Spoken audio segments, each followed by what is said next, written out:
तो ब्रह्मा जी ने सृष्टि की रचना की है और भगवान नारायण सृष्टि का पालन करते हैं, भगवान शिव सृष्टि का संहार करते हैं। तो ये नहीं केवल वस्तुओं व्यक्ति का ही जन्म व्यक्ति को देते हैं, वस्तु को भी जन्म देते हैं ब्रह्मा जी। 3 चीजें ब्रह्मा जी प्रकट करते हैं। कौन कौन सी? व्यक्ति, वस्तु और परिस्थिति।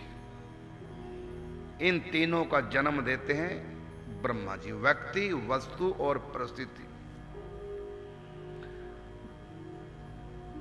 और पालन करते हैं जीव के कर्मों के अनुसार भगवान। सबका पालन कौन करते हैं? बोलो, विष्णु भगवान। और जन्म कौन देते हैं सबको? ब्रह्मा जी। और संहार कौन करते हैं? शंकर जी। अब पालन की बात, भगवान कैसे पालते हैं? रोटी कपड़ा मकान देंगे तभी तो हम पलेंगे कि नहीं पलेंगे? तो भंडारे में आप लोगों ने भोजन किया तो ये किसकी लीला थी? बोलो, भोजन बना है ये ब्रह्मा जी की लीला।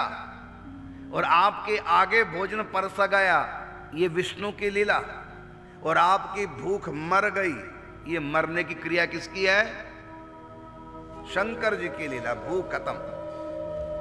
तो तीनों लीला हुई कि नहीं? किसी भी चीज का निर्माण हो रहा है तो ब्रह्मा जी की लीला समझो, भगवान की लीला ब्रह्मा जी के रूप में। और उस वस्तु से आपका पालन पोषण हो रहा है तो ये लीला विष्णु की है।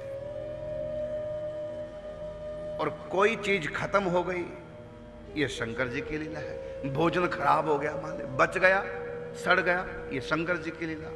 भूख मर गई खा के, ये शंकर जी की लीला।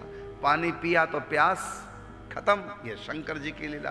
तो कोई भी व्यक्ति हो, वस्तु हो, परिस्थिति हो, उसका नाश हो रहा है, नाश की तरफ जा रही है, ये शिव लीला समझो, मतलब भगवान की लीला।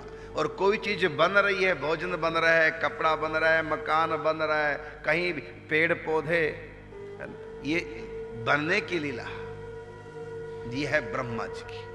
और हमारे लिए उपयोगी सिद्ध वस्तु हो रही है ये भगवान नारायण की लीला।